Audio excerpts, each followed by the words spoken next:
하루의 경제 주식 마무리 경주마의 시간을 시작하겠습니다. 옵션 만기일이었던 오늘은 그동안 수급을 떠받치던 외국인의 대거 이탈 속에서 지수가 낙폭을 키우는 모습이었습니다.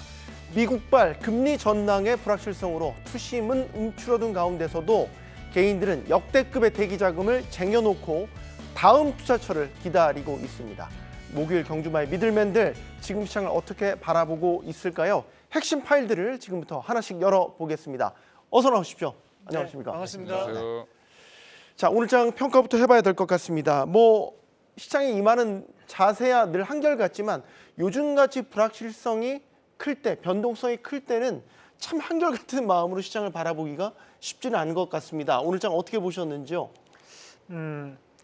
오늘 같은 경우에는 외국인들에 대한 매도세가 나타나는 부분이었지만 옵션 만기에 대한 특수한 성격도 강했다라고 판단합니다. 그리고 미국 내에서에 대한 지금 현재 불확실성 좀 찾아본다면 미국 채권 금리가 소폭 상승했다는 점, 그리고 국내 환율도 소폭 상승했다는 점이 국내 증시에 대한 반등을 발목 잡는 그런 계기가 되지 않았나, 그렇게 한번 추정을 한번 해보고, 다만 여기서 중요한 것은 최근에 2700선에 대한 부분 자체를 강하게 돌파를 하면서 갭으로 올라오는 모습이 나타났고, 오늘은 오히려 또 2710포인트 정도에 대한 지지점을 또다시 한번 더 확인했다는 점은 오늘 외국인들이 매도는 나타났었지만 주도주는 그만큼 추세적인 상승 구간은 여전히 놓여 있다라는 부분으로 한번 해석을 해봤습니다. 그래서 단기적으로 상승했던 것에 대한 일부 되돌림 파동은 존재를 했지만 여전히 추세적 상승 구간은 유지가 되는 모습이 나타나고 있고, 이에 따른 부분 자체에서 본다면 하락은 제한적일 수밖에 없는, 그만큼 투자 심리는 개선되고 있는 과정 안에서 건전한 조정이 나타났다라고 해석을 한번 해봤습니다. 네. 자, 오늘 선물 만기일이었지만 여전히 추세는 살아있고 건전한 조정 정도로 바라본다. 긍정적 관점을 유지를 하고 계셨습니다. 이영훈 이사님 어떻게 보셨어요? 네, 저 계속 말씀드리지만은 2분기는 조정 구간 가운데서 그나마 5월이 좀 해볼 만하다라는 말씀을 드렸었고, 네. 5월 한 달 동안은 어쨌든 지수 자체가 급등은 못하더라도 그래도 좀 꾸준히 그 바닥을 좀 확인을 해가면서 다정할 수 있는, 또는 반등을 줘가면서 좀 제한된 상승을 좀 줘갈 수 있는 어떤 구간이라고 보고 있기 때문에 오늘 하락을 너무 크게 두려워할 필요는 없을 것 같고요. 오히려 지금 어저께 사실은 그 일본이라든지 이런 쪽은 먼저 많이 빠졌는데, 네. 어제 생각 밖으로 우리 증시가 강해서 뭐지 싶었는데 역시나 오늘 그 옵션 만기 그걸 이용을 해가지고 외국인들이 포지션 변화를 줘가면서 수익을 극대화하는 바람에 막판에 더 이제 계속 밀려버리는 그런 그림이 나와서 약간의 공포감을 조성한 것 같은데, 아직까지 큰 그림은 바뀐 거 없다. 네. 그렇게 보고 있습니다. 네. 근데 참 하루 단위로 트레이딩 하시는 분들 입장에서도 오전장 다르고 오후장 달라서 대응하기 쉽지는 않으실 것 같아요. 예, 그렇죠. 저도 적응이 안 되는데 예, 대응하기 힘들죠. 아침에 좋았던 종목이 오후에 보면 떨어져 있고, 네. 예, 근데 또 오전에 별로 안 좋았던 종목들이 오후에 보면 막 상한가가 있는 종목도 있고 이렇습니다. 그러니까 지금 수급의 쏠림 현상이 굉장히 심해져 있고요. 그다음에 증시 자금이 들어와 있는 자금들 자체가 좀 얇은 성격이 있어서 한쪽으로 오늘도 보면 상한가 종목들이 꽤 나왔습니다만, 이런 종목들 보면 좀 시총이 좀 작은 종목들 중에서 이슈가 있는 종목들 중심으로 자금이 확 쏠리는 모습을 보여주고 있고요. 큰 시장을 보면 이제 사실은 지금 삼성전자, 하이닉스 못 가고, 자동차 못 가고, 네. 시총 상위 종목들 다 못 가죠. 코스닥도 시총 상위 종목들은 거의 다 쉬었습니다, 오늘. 근데 이제 그 외에 좀 섹터가 작은, 이제 오늘 보면 미용 의료기기, 화장품, 게임, 웹툰 이런 쪽으로 해서 이제 이슈가 있거나 실적 이슈가 좀 나왔던 종목들 위주로만 좀 움직였다. 오늘 시장은 그랬고요. 결국에는 이제 저는 계속 말씀드리지만 미국 채권 금리 상황 계속 보셔야 되고, 지금 4.4대까지 내려갔던 게 지금 또 금방 4.5대까지 올라왔습니다. 지금 10년물 기준으로 해서 4.7에서 4.4로 빠질 때 이제 상승을 했는데, 여기서 지금 또 쉬어가는 구간 좀 만드는 것 같고요.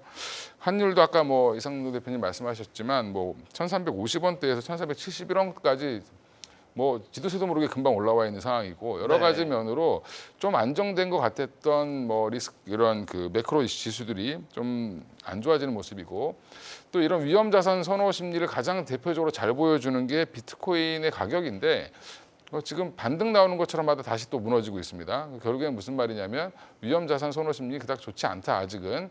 그러니까 미국 시장도 반등이 강하게 나올 것처럼 나오다가 또 좀 주춤하는 모습을 보이고 있죠. 그런 부분들이 우리 시장도 좀 반영이 되고 있다라고 생각하시면 될 것 같습니다. 네. 지금 금리 전망을 둘러싸고 계속 하루 단위로 좀 시장 분위기가 바뀌어가지고요.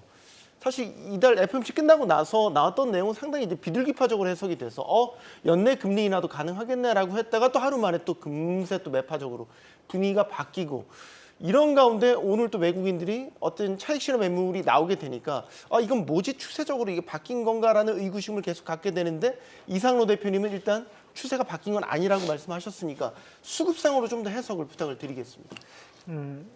뭐 지금 보면 작년 10월 달부터 꾸준하게 매수가 유입되어 와서 추세적 상승을 만들었던 것이 외국인에 대한 수급이었습니다. 정확하게 본다면 10월 31일 날 저점을 찍고 난 다음에 올라오는 그런 양상들이 나타났던 부분이었고 우리가 10월 7일 같은 경우에는 이스라엘과 하마스에 대한 전쟁이 시발된 시점이거든요. 네. 그 부분 자체로 감안해서 본다면 지금도 이제 다시 한 번 더 이스라엘이나 하마스에 대한 불확실성은 커지고 있는 과정 안에서 일부에 대한 부분에 외국인들에 대한 매도세는 나타날 수 있고 그에 따른 부분 자체에서 금리에 대한 전망도 불확실성이 커질 수는 있습니다. 다만 여기서 우리가 기억을 해봐야 되는 것은 아직까지 미국은 금리 인하에 대한 카드를 가지고 있고 그 카드를 쓸 수 있는 기회는 여러 번 남아 있다는 거죠.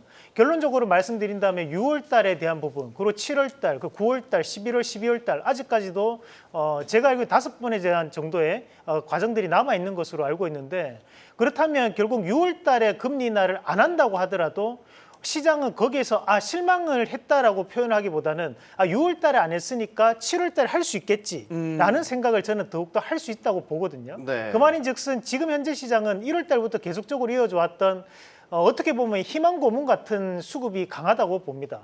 결국에는 금리 인하 할 건데 언제 하는지보다는 결국에는 할 건데라는 분위기로 지금 이런 시장이 유지가 된다면 금리 인하에 대한 부분 자체가 확정적으로 드러났을 때 오히려 조심을 해야 되는 시기가 오는 거지. 네. 미리 우리가 단정 지어가지고 금리 인하에 대한 가능성이 떨어지니까 지수가 좀 더 빠질 수 있다는 부분은 지금 현재로서는 좀 더 설득력이 좀 떨어지지 않나. 오히려 그렇게 본다면 외국인들이 이런 추세를 만들 수 없어야 된다고 보거든요. 그런데 여전히 AI라든지 반도체에 대한 수급이 들어가는 것을 감안해서 봤을 때 지금은 여전히 낙관적인 이런 외국인들에 대한 시선이 있다라고 저는 판단합니다. 네. 자, 그래서 그런지 증시 대기성 자금으로 해석이 되는 CMA 잔고가 보니까요. 역대급이에요. 그러니까 뭔가 다음 투자처를 기다리고 이제 쟁여놓고 있는 거잖아요. 네네. 근데 아직 나타나지 않은 건가요? 왜 이렇게 역대급으로 쌓이기만 하죠? 쟁여놓고는 있는데 네. 지금 막상 지금 들어가기는 좀 주저스러운 게 좀 변동폭이 일단 크고 네.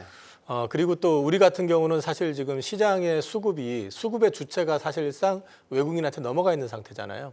기관은 지금 여전히 신규 자금이 들어오지 않고 있기 때문에 여력이 없고 네. 개인 투자자들 같은 경우는 이제 코로나 이후에 동학개미 운동 비슷하게 해가지고 역대급 자금이 들어왔음에도 불구하고 제대로 된 수익을 내지 못하고 또 한 번 실패를 거듭했었고 최근에 이제 밸류업 관련해 가지고 시장에서 좀 기대를 많이 했었지만 어쨌든 이번에 좀 가이던스 비슷하게 제시한 것 자체는 좀 실망스러웠고 이런 것들이 종합적으로 놓고 봤을 때 그 증시 주변에 있는 자금들 같은 경우는 뭔가는 투자를 해야 되는데 은행에 넣기에는 지금 이제 이자율 자체가 금리는 내리지 않았지만 이미 이자율은 떨어진 상태고 뭐 비트코인도 최근에 빠진다고 하지만 아직도 많이 올라 있는 상태이기도 하고 네. 사실 지금 마땅히 갈 데가 없다라는 거죠. 부동산을 하자니 또 부동산 시장 그렇게 만만해 보이지 않고. 그러니까 지금 그 자금들이 안심하고 들어오려고 그러면은 전체적으로 매크로 지표 자체가 일단 우리 환율이라든지 또는 이제 수출 데이터는 지금 잘 나오고 있으니까 그러면은 또 이제 그 증시 주변의 어떤 환경 자체가 좀 어느 정도 안정되는 모습을 좀 보여주면서 거기에 당근책이 구체화된다고 했을 때 본격적으로 좀 유입되지 않겠느냐. 그래서 전 개인적으로 밸류 프로그램에 대해서 사실 기대를 되게 많이 했었고요. 그런데 이제 그 부분에 대해서 생각했던 것처럼 나오지 않았기 때문에 개인적으로도 좀 실망을 많이 했습니다. 네. 이 대표님은 어떻게 보세요? 대기성 자금이 이렇게 쌓여 있는데 네. 마땅히 갈 곳을 지금 찾지 못하고 계속 그냥 기다리고만 있다. 네. 일단 주식시장에 지금 열심히 참여하시는 분들은 대부분 성격들이 어떠시냐면 개인 투자자들은 긍정적이신 분들이죠. 뭐 주식을 하려면은 일정 부분은 네, 내가 사면 올라갈 것이다. 기대와 희망을 안고 해야죠. 네, 네. 그런 분들이 남아 계신 거죠. 근데 약간 부정적으로 이제 생각하시는 분들 입장에서는 아주 화랑일 때 아니면 잘 안 들어오는 경향도 있고 지금 또 주식을 아무리 이제 그래서 항상 100% 주식으로 갖고 계신 분들 같은 경우는 계속 뭐 자기가 산 거에 대한 확신 이런 걸 갖고 계신지 모르겠지만 여전히 지금 시장은 2,700을 넘어서면서부터 조심해야 되겠다는 자금들이 더 늘어날 걸로 보고 있습니다. 네. 왜냐하면 우리나라 이 박스권을 항상 그 고점을 뚫고 나갈 때 굉장히 좀 힘든 과정을 거치기 때문에 뭐 어제 방송할 때도 보면 뭐 어제 시장 참여자들 다들 이제 그런 얘기를 많이 하셨는데 내일 아마 고점 뚫을 수 있을 겁니다. 30포인트만 가면 됩니다. 이랬는데 그게 30포인트가 이렇게 힘들죠. 예, 그만큼 네. 예, 그만큼 이게 항상 뚫기 전에는 조정이 나올 수밖에 없다라고 보시면 될 것 같고 또 옵션 만기일도 걸려 있었고 여러 가지를 이제 확인해봐야 되는 과정이다라고 보시면 될 것 같고요. 대기 자금이 있다는 건 또 거꾸로 생각하면 들어올 수 있는 자금도 많아졌다. 그러면 앞으로 장이 좋아지면 언제든지 들어올 대기 자금이 있다라는 부분이기 때문에 저는 이것도 뭐 너무 나쁘게만 생각할 필요는 없고요. 지금 2,700대 와 있는데 대기 자금이 81조나 있다. 긍정적으로 보시는 게 아, 좋지 않겠나? 그럼 삼성전자 만약에 여기서 진짜 10만 원 갈 것 같으면 막 들어오시겠죠. 예, 그래서 저는 이게 뭐 다른 데로 예금으로 갈 때도 없어서 CMA에 넣어놓는 분들은 사실 많이 없거든요. 은행이랑 친하면 은행 가서 넣지 CMA에 안 넣어놓습니다. 네. 예, 그렇죠. 그런 부분들 보면 여전히 대기 자금이 있다라는 부분은 개인들이 많이 지혜로워졌다. 뭐 예, 이렇게 생각하시면 네. 더 긍정적이지 않겠나? 그 상황 자체를 긍정적으로 보시는 것도 역시 이관희 대표님이 지금 주식을 하고 계신 이유가 아닐까? 그렇죠. 라는 생각을 하게 되면서. 그리고 이상훈 대표님, 네. 개인들은 어떻게 대응을 해야 돼요? 사실 오늘 반도체도 전반적으로 부진했고 2차 전지도 부진했고 개인들이 딱히 요거다라고 들어갈 만한 섹터는 딱 눈에 띄진 않거든요. 지금은 아닙니까? 이제 제가 좀 너무 좁게 보는 건가요? 아닙니다. 뭐 정확하게 보셨던 부분이고 사실 지금 현재 시장에서 뭐 여러분들이 쉽게 접할 수 있는 어떻게 보면 방송을 통해서 가장 쉽게 접할 수 있는 것들이 뭐 반도체라든지 2차 전지 분야가 될 수 있는데 이 반도체와 2차 전지 관련된 분야를 우리가 단기적으로 대응하기가 쉽지는 않습니다. 왜냐하면 우선은 이제 반도체 같은 경우는 이미 주가적인 상승이 워낙 많이 이루어져 왔고 그렇다 보니까 삼성전자에 대한 부분에서도 우리가 7만 5천에서 8만 원까지 가기는 쉬웠지만 8만 5천 원 가는 것은 또 생각보다 어려울 수 있는 부분이거든요. 네. 그리고 SK하이닉스에 대한 주가를 보더라도 지금 현재 신고가를 가고 난 다음에 조정이 나온 상황이기 때문에 이 부분에서 다시 한번 신고가를 뚫어내는 것도 여간 쉽지 않아 보입니다. 다만 여기서 우리가 봐야 되는 건 2차 전지는 더더욱 긴 흐름을 가지고 봐야 되는 상황이라는 거죠. 왜냐하면 글로벌적인 부분의 변수가 존재하고 있기 때문에 국내에서에 대한 변화로 2차 전지를 끌어올리기는 쉽지 않은 상황입니다. 그러면 결국 지금 현재로서 봐야 되는 것은 가격적인 부분이라든지 수급적인 부분 또는 재료적인 부분에 대해서 좀 더 집중할 수 있는 매매가 필요한 시장이라고 보고요. 만약에 반도체나 2차 전지에 대해서 좀 더 나는 이렇게 단기적인 흐름을 신경 쓰기 싫다 하시는 분들은 오히려 저가로 빠질 때마다 묻어놓는 전략. 뭐 오늘로 친다면 오늘 반도체는 전반적인 조정이 나타났었고 마찬가지 2차 전지도 빠지는 모습이 나타났는데 오히려 이렇게 하락을 하는 것이 저가 매수를 돌입할 수 있는 기회가 될 수 있다는 관점으로 보시는 게 어떨까. 대신 나는 좀 더 주식을 좀 자주 보고 단기적인 매매를 한다고 하시는 분들은 네. 지금은 재료와 수급에 좀 더 집중할 필요가 있습니다. 결국 투트랙을 말씀해 네, 주신 맞습니다. 것 같네요. 단기 트레이딩으로 보시는 분들은 수급 쪽에서 좀 더 네, 해석을 하시고 아니면은 저가 매수 네, 그렇죠. 들어간다. 저가 매수는 이제 우리가 흔히 대형주권에서는 저는 충분히 저가 매수가 가능한 구간이라고 보고 다만 이제 우리가 단기적 트레이딩을 붙이려면 지금은 외국인에 대한 수급보다는 기관 수급이 좀 더 빠르게 움직이는 경향이 있거든요. 네. 그래서 기관 수급을 좀 더 집중하는 전략으로 말씀드리고 싶습니다. 네. 이상로 대표님의 의견에 좀 덧붙여 주실 전략이 나와서 두 분께도 좀 의견을 더 추가적으로 구하고 싶은데. 일단 저 같은 경우는 좀 비슷하면서 결이 좀 다를 수도 있기는 한데 일단 저는 장기 투자 종목으로 정해놓고 있는 종목 같은 경우는 오늘도 좀 샀거든요. 네. 그러니까 저는 사실 장기 투자를 목적으로 해가지고 전략적으로 좀 길게 보는 종목들 같은 경우는 오를 때는 잘 안 삽니다. 빠질 때 오히려 이제 기회를 봐가지고 포트를 좀 채우는 그런 전략으로 가는 거고. 그 다음에 이제 저는 항상 현금을 보유를 하고 있어요. 그리고 제가 앞서도 말씀드렸지만은 2분기는 조정 구간에서 5월이 그나마 해볼 만한 구간이지만은 네. 6월이 들어오게 되면 다시 한번 또 유동성이 수축 국면에 들어서게 될 것이고, 그다음에 이제 금리 인하에 대한 노이즈가 확실히 제어가 되기보다는 앞으로도 계속될 가능성이 높다고 본다면은 네. 개인적으로는 사실 이제 금리 인하 가능성을 있다고 보고 있지만 6월이나 7월 뭐 이렇게 해서 있을 거라고 저는 보는데 예.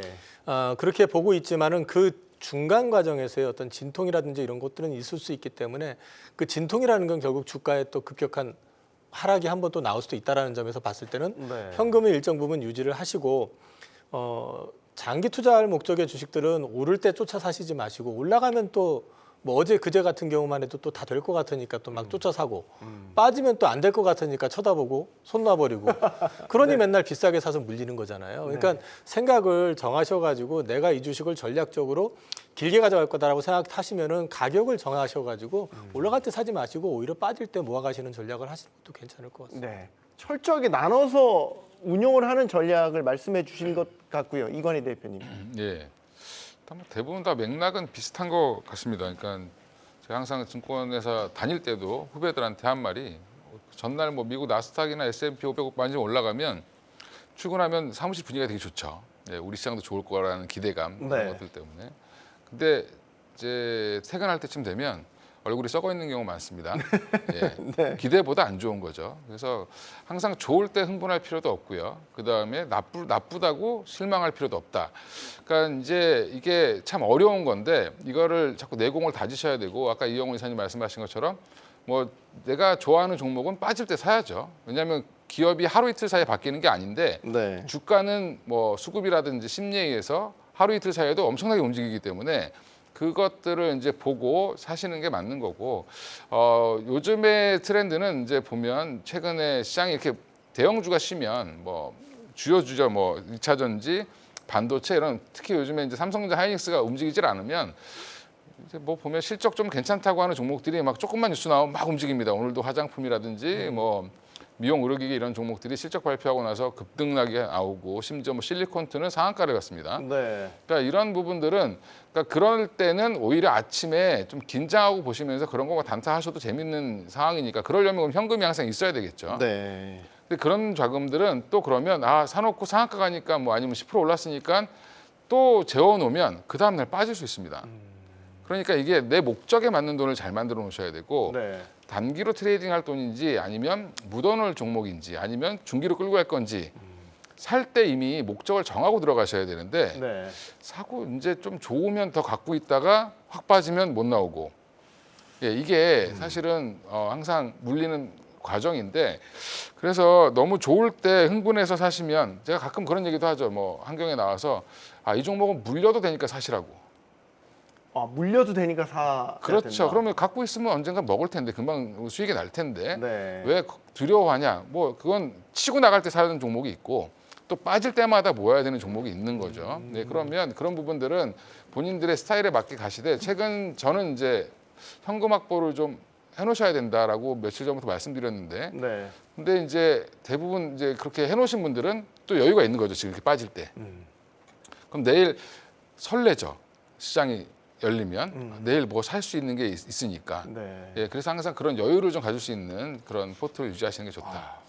제가 예. 조금만 대표님. 덧붙이면 요즘 특히 시장에 좀 문제가 되는 거라고 저는 보는 것 중에 한 개가 뭐 요즘 시장의 분위기도 그렇고 전체적인 세태도 그렇습니다. 대부분 다 이제 조금은 조바심을 느끼시는 분들이 정말 많습니다. 보면 한국경제TV를 하루 종일 시청하고 계신 분들 입장에서는 하루에 아침부터 저녁 방송까지 나오는 종목 추천수가 약 70개 정도 되거든요.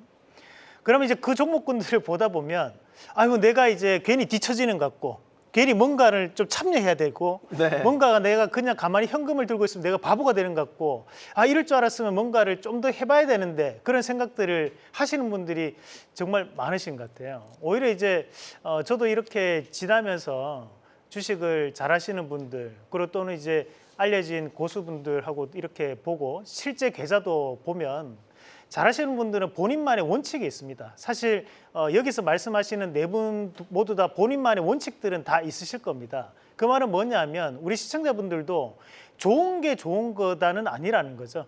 여기에서 본인만의 원칙과 가장 비슷한 전문가를 보거나 또는 본인의 원칙을 가지고 가시는 분들은 시장이 어떻든 간에 그 시장에서 살아남을 수 있는 길은 반드시 있는데 수익이 잘 안 나시는 분들, 최근 시장이 상당히 어렵게 느껴지시는 분들은 보면 조금 쉽게 휘둘리시는 분들이 많으신 것 같아요. 그래서 그런 기준점 자체를 명확하게 잡는 것이 지금 시장에서는 가장 중요한 부분인 것 같습니다. 그래서 사실 장기 투자를 잘하시는 분들은 저는 타고난다 보거든요. 그 정도에 대한 배려나 또는 그 정도에 대한 마음이 있어야지 장기 투자를 할 수 있는 거 저는 생각해요. 네. 대부분이 뭐 조금은 조바심을 느끼실 수 있는 스타일이실 것 같은데 그런 분들이 막 자기한테 안 맞는 옷을 굳이 막 장기 투자가 좋다고 해서 쫓아가지 마시고 본인이 스윙 트레이더다 그런 스윙을 하시면 되는 거고 본인이 좀 단기 성향이 좀 강하다는 단기를 하시면 되는 건데 대신에 본인에 대한 맞는 옷을 입으셔서 그 원칙대로 매매하시는 것이 저는 가장 중요하다고 봅니다. 네. 자기 몸에 맞는 투자 전략이 무엇일까를 한번 고민해 보시는 거 좋은 조언인 것 같습니다. 자, 이슈로 들어가 보도록 하겠습니다. 지금 글로벌하게 지금 이슈가 되는 게 몇 가지가 있는데 그 중에 하나가 미국 대선이 가까워지면서 미중 갈등, 미중 무역 갈등에 대한 부분이 다시 한번 부상을 하고 있습니다. 구체적으로는 지나로브노 미국 상무장관이 중국산 제품에 대해서 규제 방침을 또 밝혔습니다. 이것으로 인해서 미국 증시에서 인텔이라든지 이런 주가들이 크게 출렁이는 모습을 보였는데 미중 갈등의 현재 상황 어떻게 해석을 하시는지요, 이용훈 이사님?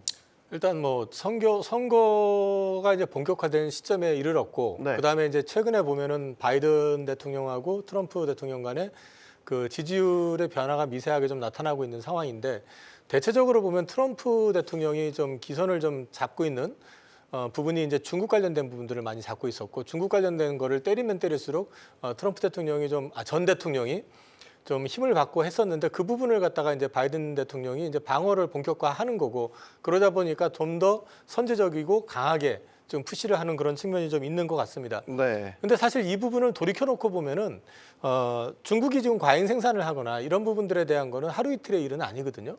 그리고 또 중국이 그 기술을 뭐 몰래 이렇게 가지고 와가지고 사용을 해가지고 이제 뭐 소위 말해서 기술을 갖다가 이제 빼돌려가지고 뭐 자기네들이 제품을 만들어서 판다 이런 것도 역시 뭐 하루 이틀의 문제도 아닌 거고. 네. 근데 이제 이런 부분들이 이제 이슈화되고 본격화되는 거는 결국에는 사실 지금 미국은 역사를 놓고 돌이켜 보면은 그 동안에도 그 항상 2등을 견지해 왔었고 2등이 좀 힘을 받을 만 하면은 항상 찍어 누르는 쪽에 그 스탠스를 취해왔었잖아요. 옛날에 대상이 일본이었죠. 뭐 일본도 그랬었고 네. 독일도 그랬었고 그랬기 때문에 지금 이제 중국을 찍어 누르려고 하는데 문제는 지금 중국이 생각보다 굉장히 덩치가 커졌고 힘이 세졌다 보니까 생각처럼 찍어 누르지를 못하는 거죠.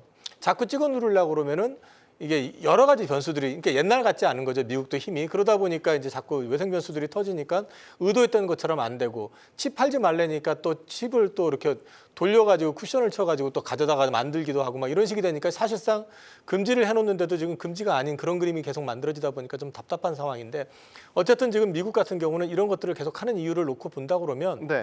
결국 가가지고는 미국이 패권 싸움을 이제 본격화하는 과정에서 이 선거하고 같이 맞물려 있다 보니까 이런 것들이 같이 믹싱이 돼가지고 지금 진행이 되고 있는 거지 이게 뭐 새삼스럽게 갑자기 뭐 부각되거나 이런 거는 아니라고 보고 있습니다. 근데 이제 대상 품목이 조금씩 늘어나고 있어요. 그러니까 바이든 대통령이 연설을 통해서 이제 철강 제품에 대해서 관세 부과에 대한 방침을 밝혔고 이번에 지금 진화로버드 장관이 얘기한 게 중국산 커넥티드 차량에 대한 규제, 그러니까 전면 수입 금지까지도 이제 거론을 했습니다. 뭐 커넥티드 차량이라고 하면 확대될 여지가 해석이 이제 전기차도 여기 포함이 될 수 있겠고 일반 차량도 해당될 수 있겠고 어디까지 확대될까요? 어떻게 보십니까, 이상은 대표님?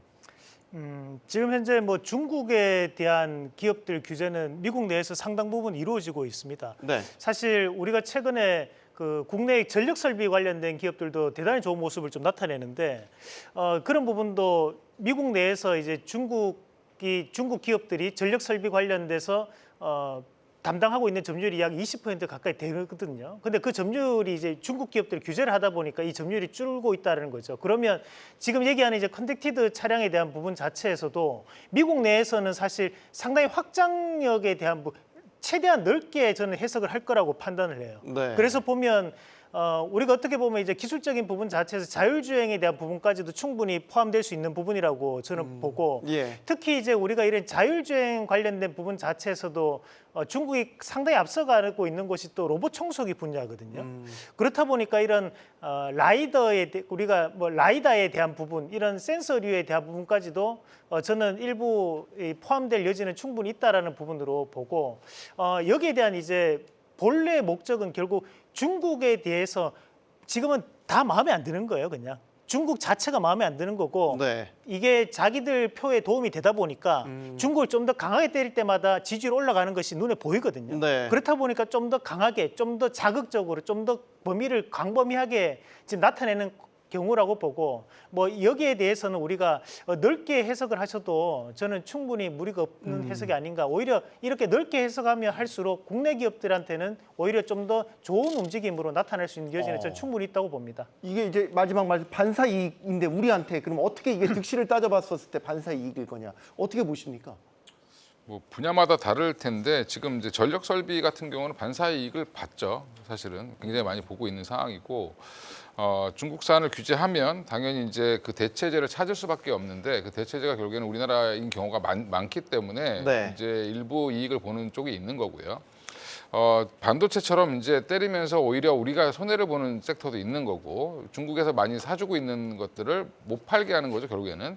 그러면 이런 부분들은 여전히 좀 뭐 손해를 보는 부분도 있습니다. 근데 저는 전반적으로 미국과 중국이 싸우면 우리나라한테 사실은 기회가 더 많이 될 수 있는 거라고 보고 있는데, 네. 근데 이거는 이제 그 다음은 정치 영역인데 그 정치를 잘해야지 이게 득이 될 수 있는 거죠. 사실 근데 지금은 그닥 득이 되고 있는 것 같지는 않는 상황인 것 같고요.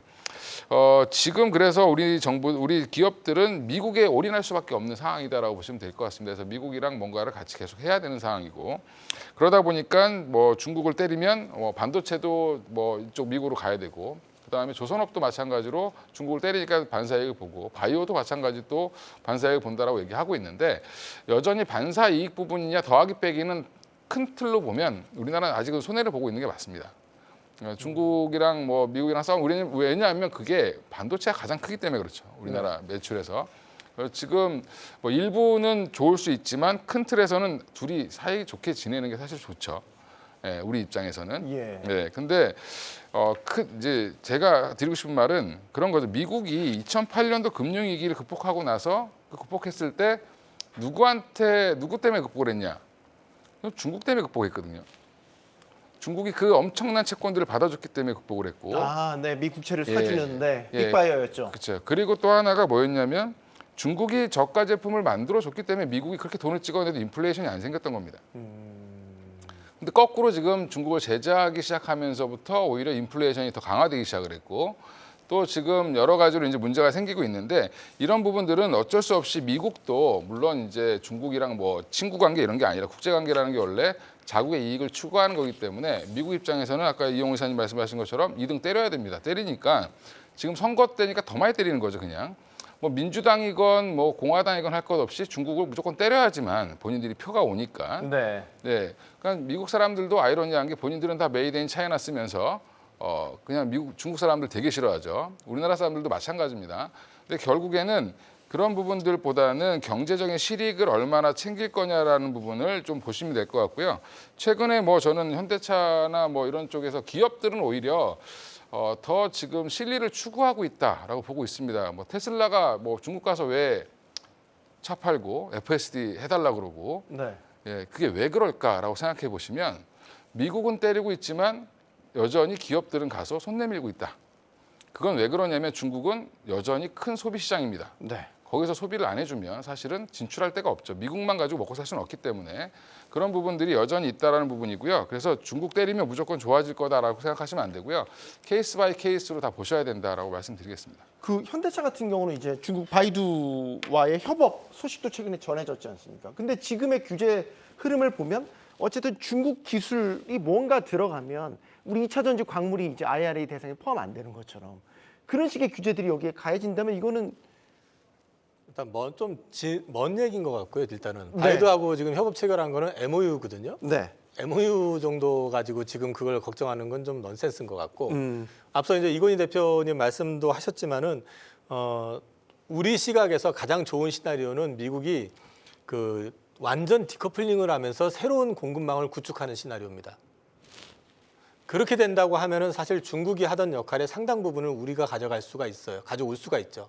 근데 디리스킹이잖아요. 디리스킹이긴 한데, 네. 근데 사실 그건 사실 이제 디리스킹이라고 얘기를 하면서 실제로는 디커플링을 지금 시도를 하고 있잖아요. 네. 조선도 그렇고 뭐 여러 가지 그 산업절 뭐 반도체도 특히나 반도체 같은 경우도 그렇고 이런 부분에서 우리가 가질 수 있는 기회 또는 우리가 취해야 될 수 있는 것들을 최대한 취할 수 있게끔 역량을 좀 집중을 해야 되고 그건 역량 집중이라는 거는 기업만 해가지고 될 문제는 아니거든요, 사실은. 네. 이건 정부 역할이 되게 중요합니다.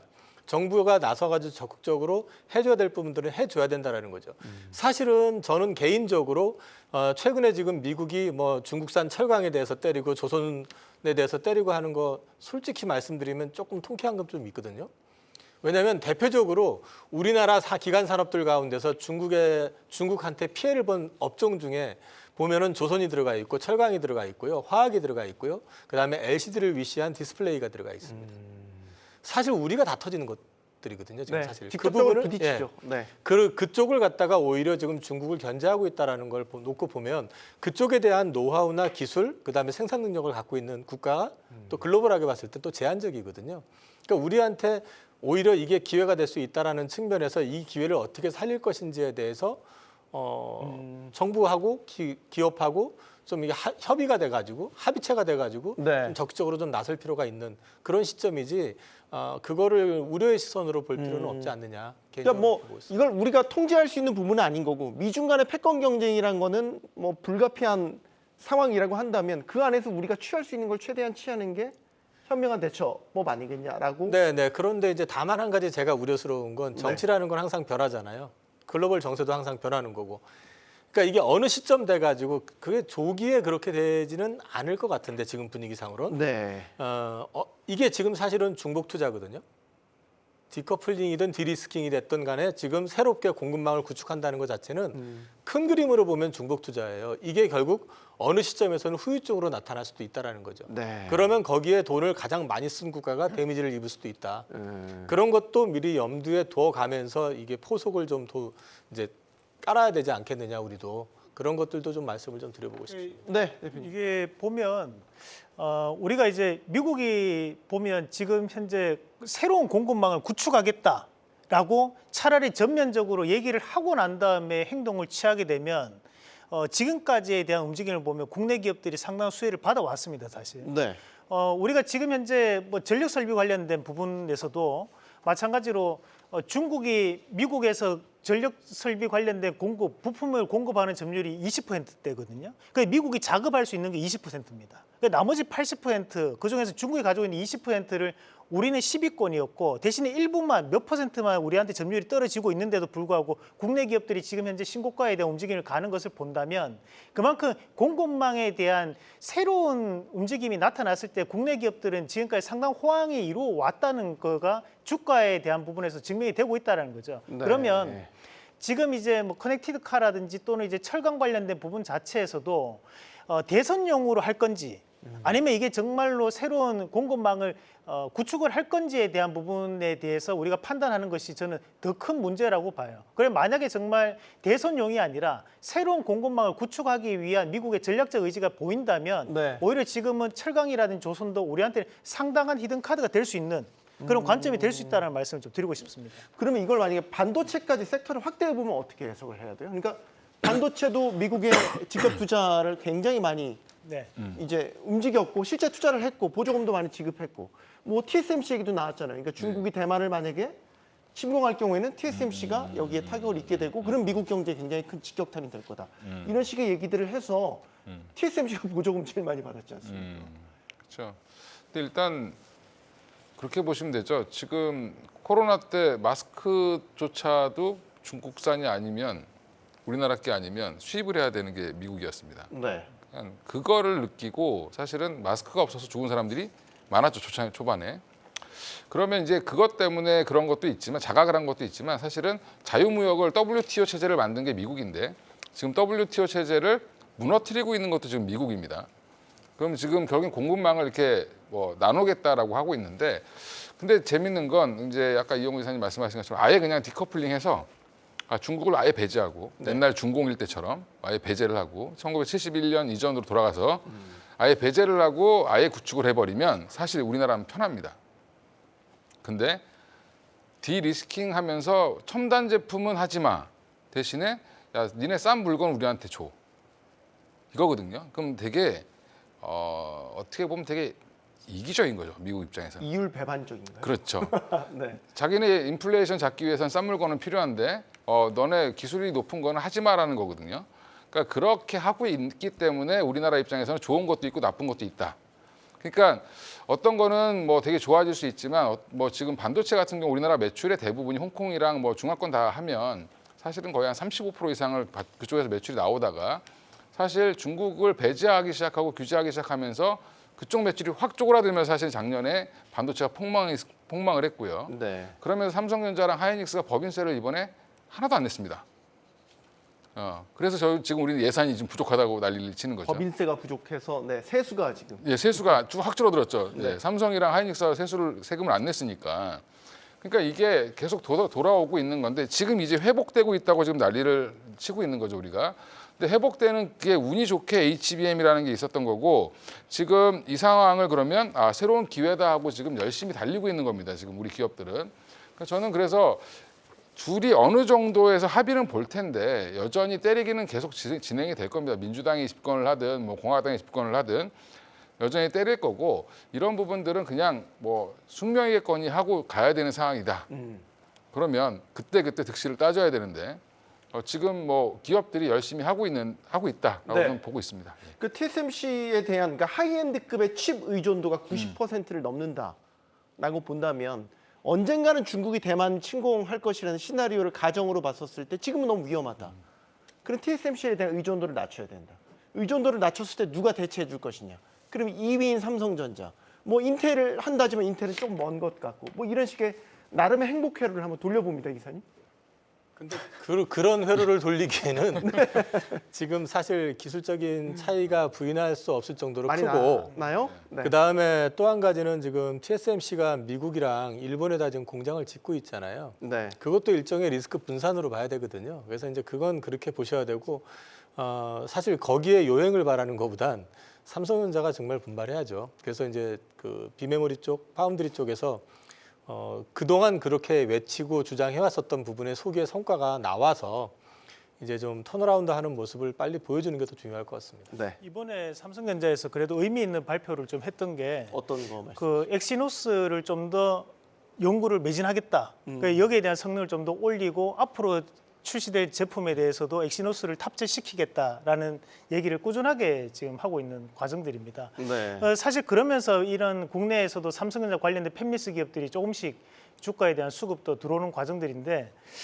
사실 이제 우리가 파운드리 사업이 잘 되기 위해서는 우선 그 전에 설계 단계가 잘 돼줘야지만 그 다음에 이제 파운드리를 따라서 가는 거라고 봐야 되거든요.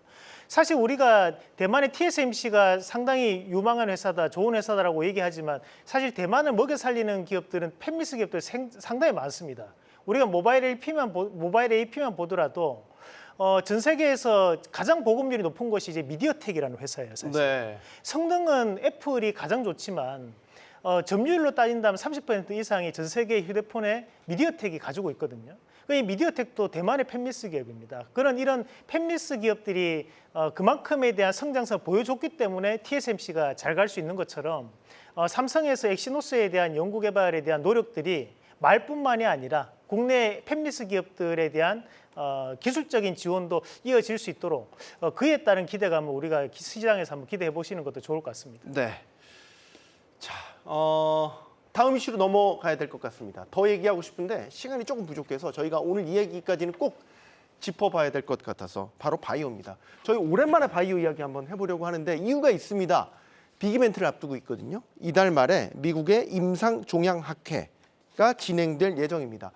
항상 이사님, 그 바이오 섹터라는 게 빅이벤트를 앞두고 뭔가 꿈틀꿈틀 되지 않습니까? 네네. 지금 상황 어떻게 봐야 되겠습니까? 그 기대감은 분명히 자리를 하는데 이제 통상적으로 보면은 7월 전까지는 이제 지금부터 주가가 올라가면은 비중을 좀 줄여야 되는 시점인 것 같습니다. 네? 그러니까 임상종양학회 그러니까 이제 저기 임상종양학회에 대한 이슈가 있어가지고 거기서 이제 24일 날 초록이 발표가 되고 네. 또 이제 그 중간에 또 뭐 라이센스 아웃이 나와주면 좋기는 하지만 예. 통상적으로 봤을 때 그 이벤트 전후 해가지고 주가의 어떤 상승은 마무리가 되고요. 그 이후에 또 7월이 되기 전까지는 평균적으로 봤을 때는 주가가 좀 부진했었다. 네. 다만에 이제 이번에 5월 16일 날인가 아마 그게 파이널 데이인 것 같은데 HLB가 그 리보세라닙이었나요? 그 제품 관련해서 FDA 승인 여부가 이제 결정이 나는데 그 이슈가 남아 있는데 그게 만약에 승인이 났을 때하고 거절이 됐을 때 거절을 만약에 이제 승인이 안 났을 경우에는 별로 생각하고 싶지 않은 이슈가 될 것 같고 네. 승인이 났다고 했으면 그러면 또 그게 축제 분위기가 될 것이냐 이런 것도 좀 생각은 해봐야 될 것 같거든요. 아. 그리고 이제 또 남아 있는 게 이제 유한양행이 이제 렉나자 그 병용 투여하는 거, 그 제품이 이제 비소세포 폐암 관련된 게 아마 상반기 말쯤에서 이제 결과가 나올 거고 승인 여부가 네. 그게 나오게 될 게 있을 것 같고 그 다음에 하반기 들어서자마자 아마 한 8월, 9월 요쯤 돼가지고 ABL 바이오가 그 ABL 001이라고 그래가지고 이 콤파스 테라피틱스에다 이제 라이센스 아웃한 게 있는데 그게 대장암하고 담도암 치료제용으로 지금 치료 목적으로 개발이 되고 있는데 그게 임상 이상 진행 중인데 네. 긴급 신속 심사권인가 그거를 지금 받았어요. 그래서 예. 회사 목표는 이상이 끝나면서 바로 사용을 할 수 있게끔 가는 이제 그런 걸 목표로 진행을 하고 있다고 하고 있기 때문에 올해는 어쨌든 그 연간으로 놓고 봤을 때는 바이오가 글로벌화되는 첫 해라는 점에서는 틀림없지만 5월 달에 바이오가 만약에 좋다 그러면 또 너무 흥분하셔가지고 마구 포트를 늘리시는 쪽보다는 그때는 조금 비중 조절을 해나가시는 쪽이 다음을 위해서 좀 좋지 않을까 네. 개인적으로 그렇게 보고 있습니다. 이건희 대표님. 예. 지금 바이오주.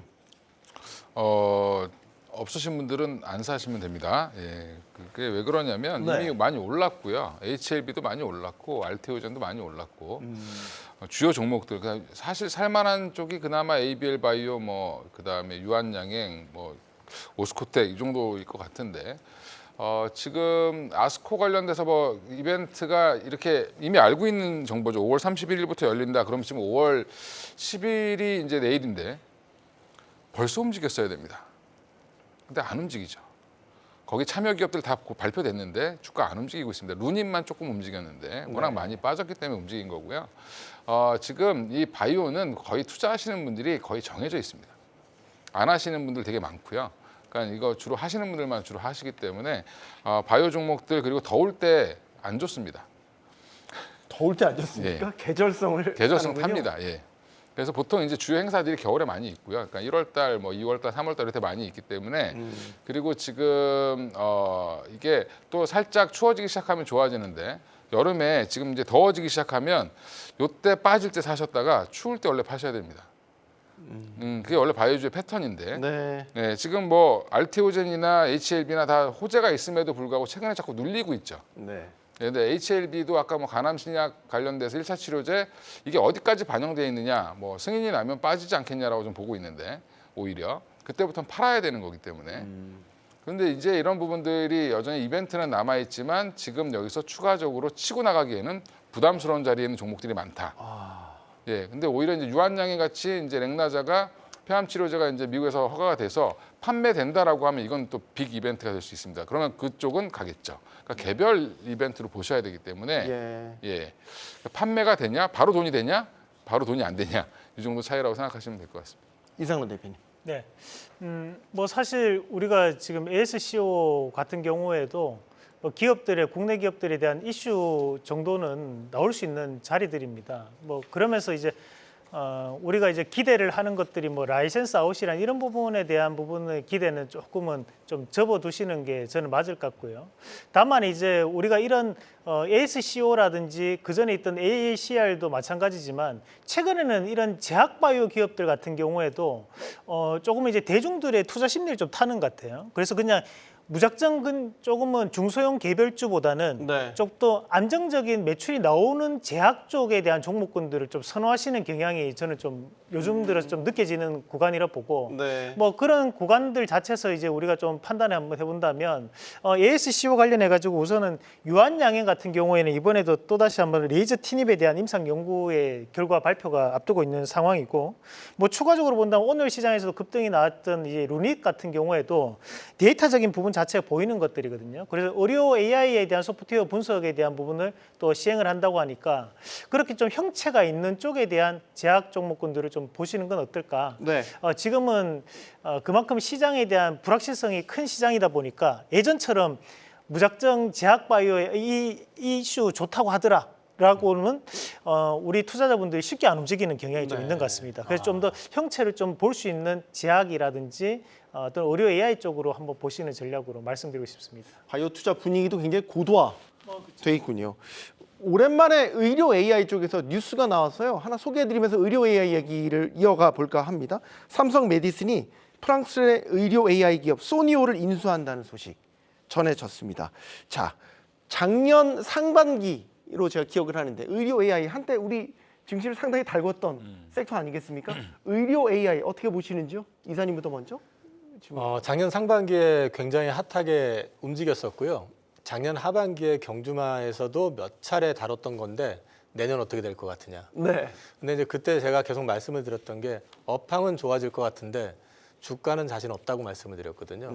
그 얘기는 이제 작년에 이미 좀 주가 상승 폭이 미래 가치를 상당 부분 반영을 해서 올랐었던 거고, 물론 거기 고점 대비해 가지고 조금 반 이상 빠진 종목들이 많습니다만, 그렇게 한번 크게 시세가 나고 나면은 일정 구간 어느 정도까지는 그게 이제 회사에서 제시했던 뭐 어떤 회사 같은 경우는 2030년 가면은 뭐 매출 3조 한다 뭐 이런 얘기도 했었잖아요. 그러니까 네. 그런 부분들의 어떤 그림이 제시했던 것처럼 진행이 되고 있는지에 대해서 좀 확인을 하는 그런 시간이 좀 필요할 것 같다. 그래서 저는 의료 AI가 어떤 대세 상승의 어떤 흐름을 탄다기보다는 네. 저는 좀 제한된 영역에서 박스권 비슷하게 좀 움직일 가능성이 있다라고 저는 보고 있습니다. 다른 분들도 비슷한 의견이실지 모르겠는데 AI 의료주들의 현재 주가 레벨이 여전히 높은 상태라고 보시는 건지, 그러면 추가적인 반등 모멘텀을 언제쯤 우리가 찾아볼 수 있을 것인지 이건희 대표님. JLK 같은 경우는 이번에 반등이 좀 나오고 있죠. 나오고 있는데 최근에 그건 뭐냐면 이제 소문이 뭐 물론 주가 많이 빠진 것도 있습니다. 고점 대비 거의 3분의 1 토막 가까이 났으니까 이제 많이 빠진 것도 있지만 그 사실은 병원에 공급했던 우리나라 대부분의 이제 그 주요 병원에 납품했던 상품을 써보니까 의사들이랑 환자들의 반응이 좋았다라는 겁니다. 네. 그러면 그게 소문이 나기 시작하면 다시 주가는 반등을 하겠죠. 이제 돈을 벌겠구나. 그러면 이게 뇌졸중 환자들이 왔을 때 그거를 바로 써야 되냐 말아야 되냐? 근데 뇌졸중 온 사람이 그거를 의사가 권유를 하는데 저는 돈이 들어서 안 하겠습니다라고 얘기하는 사람이 과연 몇이나 될까? 그러면 다 쓰겠죠. 근데 써봤는데 그것 때문에 나은 것 같으면 빨리 잡아서 좋아졌다라고 하면 당연히 그쪽은 좋아질 걸로 보이고요. 그래서 이제 어떻게 보면 이제 타격감을 받으면 좋겠습니다만 사실은 작년에 올라올 때는 이게 저게 좀 미쳤나? 저렇게 올라갈 게 되나? 돈 하나도 못 벌고 있는데 저게 말이 되나? 근데 제가 말이 되나라고 얘기했는데 그때부터 한 30% 더 간 것 같은데. 네. 근데 다 토했죠, 사실은. 다 토해내고 이제 또 다시 보셔야 됩니다. 항상 기대감이 선반영됐다가 돈을 생각보다 늦게 벌어 그럼 쭉 빠집니다. 네. 그러다가 이제 돈 벌기 시작해 그럼 다시 올라오거든요. 네. 그러니까 지금은 다시 봐야 될 때다. 벌기 시작해라는 구간. 그렇죠. 이제 들어가기 시작했다. 네. 이제 들어가기 시작했다라고 보고 있고요. 루닛도 이제는 어떻게 보면 좀 조정 잘 받고 이번 학회에서 좋은 얘기 나오면 또 반등의 계기는 충분히 있을 거다라고 보고 네. 있습니다. 예. 이사님. 네, 작년에 일단 뭐 이슈가 됐던 것들을 이제 붙이는 그러니까 수급적인 부분으로 저는 좀 본다면 네. 지금은 이제 작년에도 계속적인 수급이 들어왔던 기업들 위주로 보시는 게 가장 좋습니다. 지금 뭔가 숨겨져 있는 의료 AI라든지 이런 것을 찾으려고 하지 마시고 작년에 딱 4가지 올랐거든요. 뷰노, 루닛, JLK, 딥노이드 이 네 가지가 빅4입니다. 그러니까 이 기업들이 오늘 대부분 다 급등 나왔고 다른 여타의 의료 AI는 다 빠졌어요. 그 말은 뭐냐면 작년에 올랐던 분위기가 있다 보니까 여기에서 조그만 이슈만 붙더라도 수급이 땡겨 올리는 거죠. 그러면 이 수급 자체는 쉽게 꺼지지는 않는다고 보고 추가적인 상승에 대한 여지는 앞으로도 이슈는 붙일 수 있다는 관점으로 생성형 AI 시장을 다시 한 번 더 체크해 보는 전략으로 말씀드리겠습니다. 네. 최근 시장 분위기를 보면 시사하는 바가 두 가지 정도로 요약되지 않을까 싶습니다. 투심의 바로미터가 될 금리는 방향성을 결정한 변곡점에 있다는 것. 그리고 두 번째는 연준도 그 금리 경로에 관해서는 선제적으로 움직이지 못한다. 결국 데이터에 따라서 탄력적으로 움직일 것이라는 점입니다. 시장을 대하는 우리의 자세도 탄력적이고 유연할 필요가 있다는 생각을 하게 됩니다. 자, 푹 쉬시면서요. 내일장 준비 잘 하시기 바랍니다. 경주마였습니다. 고맙습니다.